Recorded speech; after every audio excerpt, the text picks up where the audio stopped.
Oh, that's it right there. The best football show. I'm Brian Baldinger. It is Monday morning, September 23rd, and it's week 3 in the NFL, and I'm just grinding tape here. You can download this free Odyssey app, like it, subscribe to it. I'm here almost every day, just in the third floor film room at NFL Films in beautiful Mount Laurel, New Jersey, right here. Been here since 6 o'clock this morning.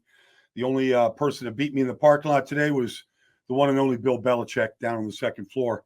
But I got a lot to get to. You can find all of this stuff out there on Instagram at Baldy NFL or X or Threads or YouTube or TikTok at Baldy NFL. So let's get to it. I was in New Orleans yesterday, and it felt like a playoff atmosphere between the undefeated New Orleans Saints and an Eagles team coming off just a horrific loss on Monday night to the Falcons at home. So Saints come in, number one offensive football, number one quarterback in football, got a wide receiver in Rashid Shaheed that's averaging 25 yards a catch. I mean, it was so one-sided statistically, but it didn't matter because you know what? The Philadelphia Eagles defense showed up. All phases of it, all phases of the defense, but specifically the defensive line. They played great, led by Jalen Carter. Jalen Carter, talked to him down the field before the game. He's represented by Drew Rosenhaus. He'd been playing, but he dominated Sunday. Just flat out dominated the game, batted down 2 balls, chased Derek Carr, shut down the run. But it was more than that. You know, Jordan Davis played great for the first time, and Josh Sweat. And they've got a young kid in Booker who is going to come on as him and Milton Williams rotating in their defensive tackle. The two of them were really good. And then Zach Bond leads the NFL in tackles. And the former New Orleans Saint was there for 4 years, goes back to his, home stadium right there, the Superdome, and he put on a show. 4th down stops, you name it. And look, the Eagles needed their defense to play great because they just, they made a lot of boneheaded mistakes in the game. I mean, Jalen threw a red zone interception to Tyrann Mathieu, his 35th career interception, leads all players right now in career interceptions with 35. It's back-to-back weeks with interceptions, took points away. They refused to kick field goals, and they went for it on 4th down. They got snubbed. And Jalen has 6 turnovers right now. I get the ball knocked out of his hands, scrambling away. But regardless, they overcame all of that. And they overcame it. Saquon Barkley broke the game open, down 3-0 in the third quarter. He split one off the left side between Cam Jurgens, Landon Dickerson, Jordan Mailata, went 65 yards to pay dirt. And just talking to Saquon before the game, he said he was close. He said he's got to do a better job of really pressing the safety once he breaks through the line before he makes his move. And he did that yesterday. And then he ran away from Marshawn Lattimore and Walt Harris and the rest of the secondary. They caught him in a blitz, caught him in a safety blitz, and made him pay. And then they had a play late in the game. Dallas Goedert ran a pick play in the middle of the field, went 60 yards down to the 5. The Eagles would score to take the lead, and they shut the door on them. They basically made 2 big plays. That's all it took because their defense kept them in the game. It was really and I'll say this: Vic Fangio, the defense coordinator, came up with a good game plan. They played a lot of 4-man defensive front. They played a lot of 6-man front, a 6-man diamond front. Guys just covering up every gap and taking away the stretch run of Alvin Kamara. They did a good job of doing that.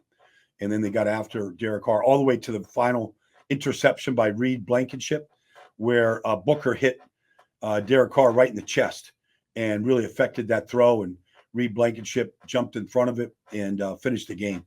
It was quite a win for the Eagles because it was looking bleak, and offensively, while they moved the ball and Jalen completed a lot of passes, considering he was without A.J. Brown, Devontae Smith got hurt, Britton Covey got hurt. Their top 3 receivers all went out. So he was handed off to Saquon, throwing to Dallas Goedert, throwing to guys named Paris Campbell and some other, Johnny Wilson, a rookie. Didn't matter. The Eagles defensively shut it down.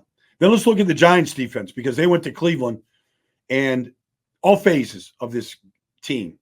Look, they fumbled the opening kickoff. They're down 7-0 before they touch the ball. It started off ugly. Daniel Jones played really well. Offensive line played well. Motor Singletary had over 100 yards of total offense. But Malik Nabers he's just a star. I mean, I know Odell Beckham Jr. was there, and he had some great days with the Giants. It's 3 games, so it's easy to get carried away. He might be the best Giant receiver I've ever seen.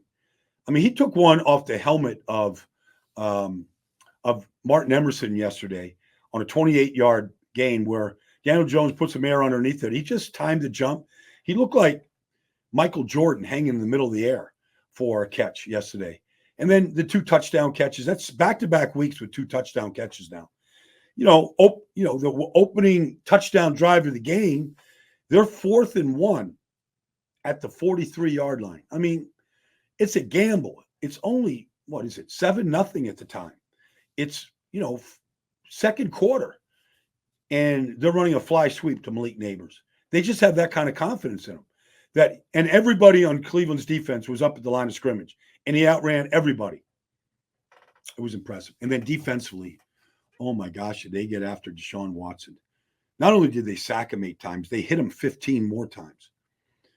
Everybody got involved. Brian Burns had his best game as a Giant, and he beat DeJuan Jones, the right tackle, on a key play where it was a sack and a fumble, and the Elijah Chapman, a free agent at SMU, recovered it.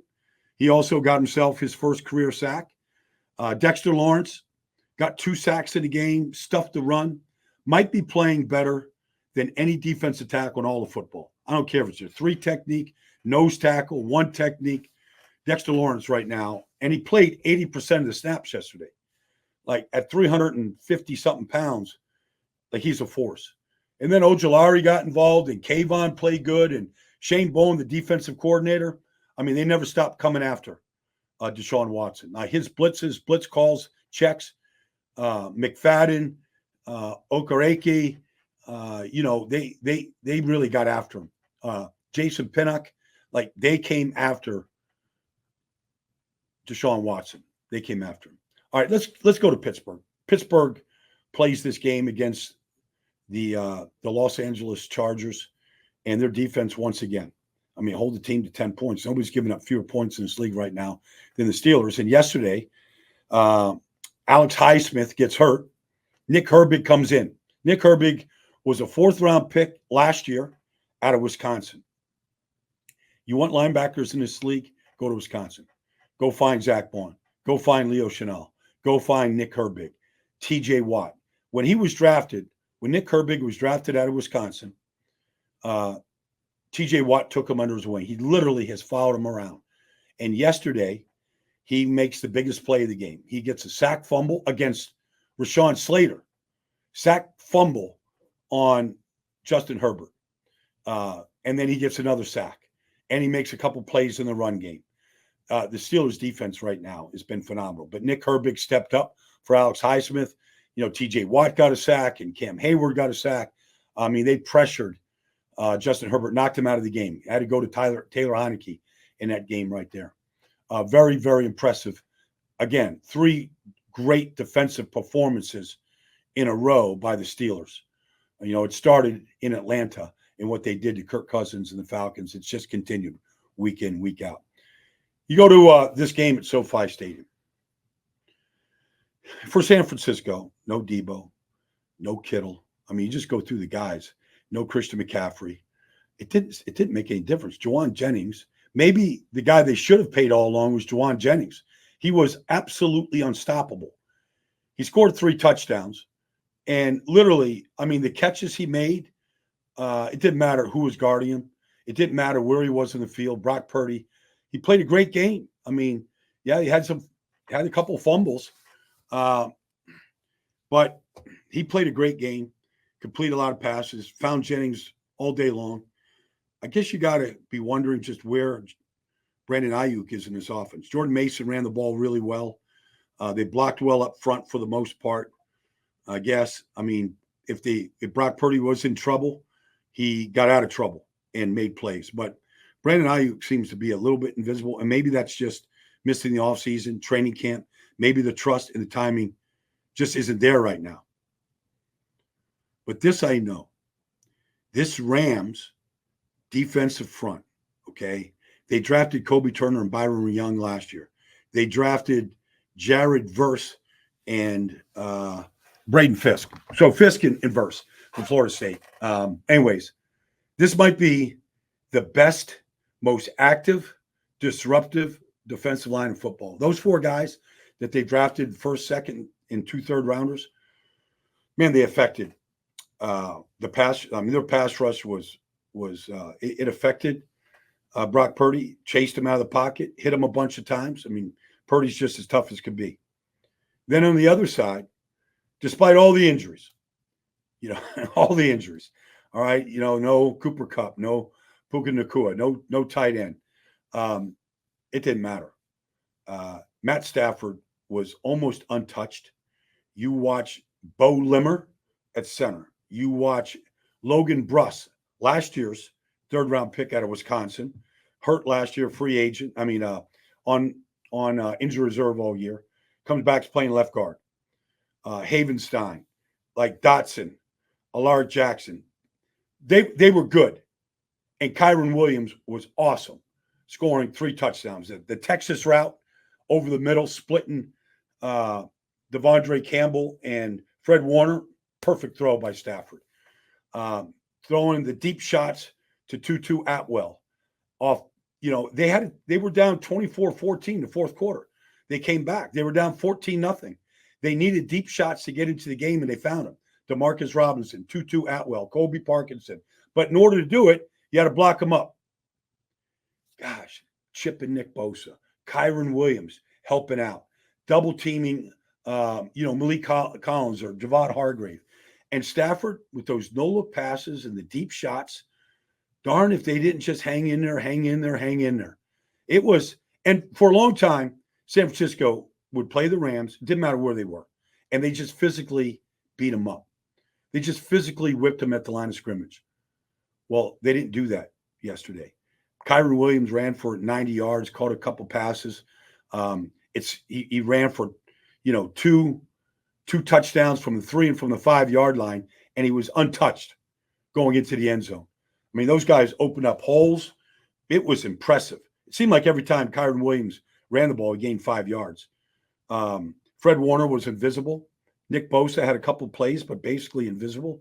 Javon Hargrave the Rams won the game. Now, you could say 49ers had chances. Yeah, they did. The Rams won that game. And I'd say that it is one of the great coaching jobs going on in this league right now is, again, what Sean McVay is doing. That's what I have for you today. It's just a quick run through. Giants, really impressive defensively. Eagles, really impressive defensively. Rams, defensively.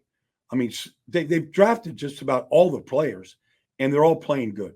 Kobe Bryant, you name a guy, they all played well. So that's right from the film room here today, the best football show. Thanks for joining me. I'll be here tomorrow, Wednesday. We're just getting into the film study. I still got to see. My next tape is going to be what Brian Flores is doing in Minnesota and what they did to C.J. Stroud and the Houston Texans as they get to 3-0. More tomorrow. Thanks for joining me today.